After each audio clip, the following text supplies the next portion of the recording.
and today I'm gonna be explaining just what the hell this Progeny of Gods thing actually is. So yes, it's a book that I wrote, but let me preface first by saying that I hate talking about myself, okay?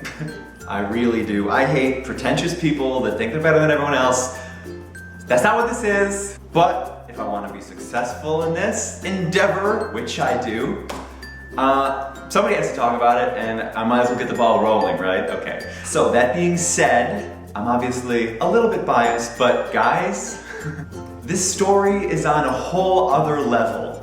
I'm just gonna say it. I'm not afraid to say it. It's like Star Wars level, Lord of the Rings level, okay? Because those were the things that inspired me to begin writing this. That sort of deep emotional epic that spans time and space. That was the level of epicness I was trying to reach.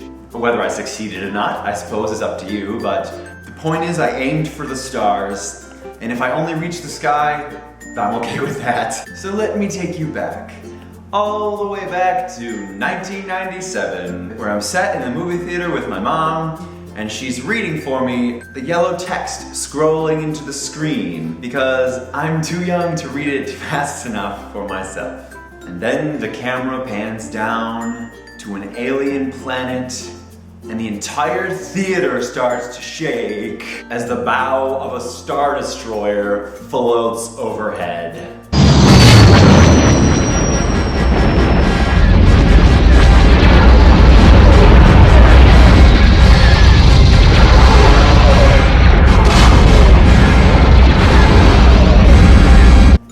And my life has changed forever.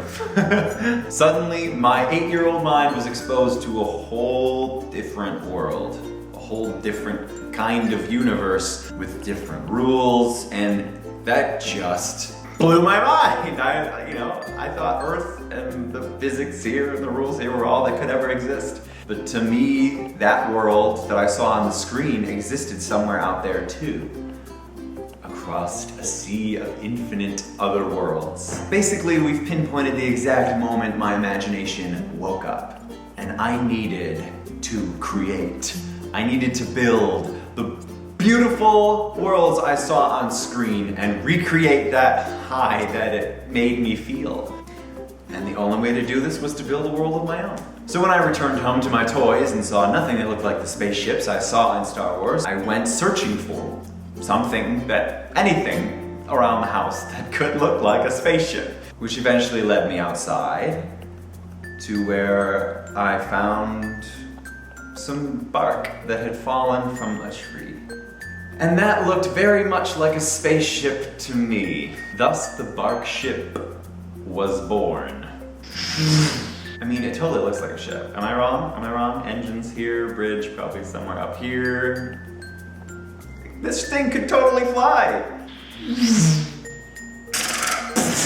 And suddenly my entire backyard opened up into this kingdom where all these little people lived. The trees became their cities, and the dandelions all became their little houses and villages. It was like the coolest little model set you could ever ask for, because it was gigantic and you could run on it and play with it and rip stuff out of the ground and have these epic spaceship battles and just destroy the bark ships, but there'd still be more on the trees. You could just take off, and it's like an infinite amount of resources to an 8-year-old.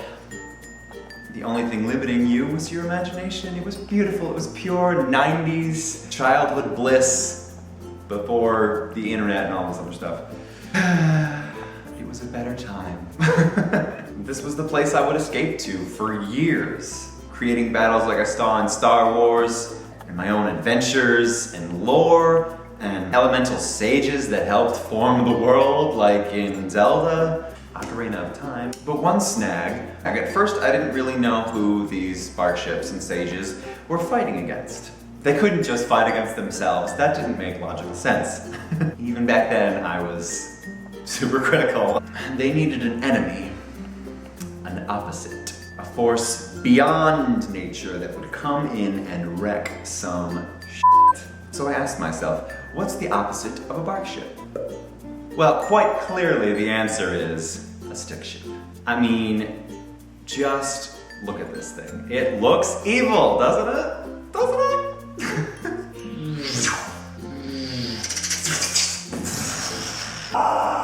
But I could do better than that. I needed not only an army of stick ships to battle an army of bark ships, I needed a villain to command that army. A villain like my idols at the time, you know, all the great role models like the Wicked Witch of the West, Scar, and Jafar. I mean, what little boy didn't grow up wanting to be Darth Vader? Only me? Okay. Well, in my backyard, I could be anyone I wanted to be. So I chose them all, rolled into one. But he needed an epic name for all that character. And since he commanded the fleet of stick ships, it should probably have the word stick in it, right? I mean, come on, we are 8 years old here. And there were these menacing, omnipresent creatures in Zelda called Skulltulas. I wasn't too fond of them, so what about Sticula? Perfect. For years, Sticula and a few other minor villains terrorized the inhabitants of my backyard. A kingdom at the time I called Greenland. Very creative, I know. Until one day in May 2001, 11-year-old me decided I was too old to play such games anymore. Me and my bark ships had gone on 100 adventures, and Sticula had been reincarnated in 100 different ways. I was getting tired of the same old story. It needed to build to a point, and then stop. Or else, that magical feeling it gave me would just dull and fade away. So I stopped playing. But I started writing. Because I wanted to share that childlike wonder, imagination, everything that I got from playing this game with everyone else. And now, 14 short years later, it's finally here.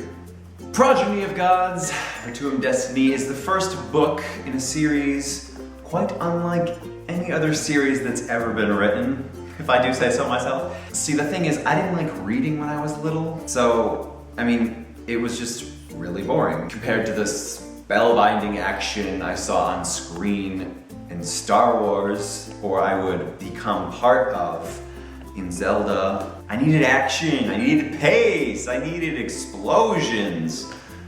So much of what was in books was the exact opposite of that. So I wrote my own. And I wrote it just like a movie or a video game in hopes that other kids that didn't like reading would like this. And I really hope you guys do like it. 'Cause I do. I mean, it kept me interested for 14 years, so it's gotta be something to it, right? And if you think there might be something to it, I am happy to announce that Progeny of Gods is now available for pre-order on my website. First link below, or if you're watching this after July 9th, it's now available on Amazon. Ooh, second link below. And if you're still uncertain, there's a trailer. I don't know if you've seen it, but it's very special to me. I'll leave that link below too. I hope you guys love it. I really do. It's my heart on the page. What can I say? My childhood on the page. And that's why I took such care throughout this whole process to make sure that it was good enough for you, so that everyone can enjoy this, can get something out of it, which I'm sure you can. Because it's fantasy, it's sci-fi, it's contemporary also, the way the voice is. Got never-ending action, there's a love story. I'm hearing in the reviews so far, my characters are pretty well done, which I'm saying, thank the maker for that. If you're still not sure, it'll be available for free, asterisk, as an ebook, for the first 5 days after July 9th on Amazon. So, check it out there. It'll only cost you the time it takes to read it, okay? Special shout out to Jesse the Reader, Christine, and Kat for showing this in their BEA book haul. Oh my god, guys, I'm just forever indebted to you. I really, really, really hope you guys love it, and I have a feeling you will, though. I have a feeling you will, though. Anyway, alright. Thank you everyone else for all of your support as well. I love you guys so much, you don't even freaking know. Okay? I'll see you soon.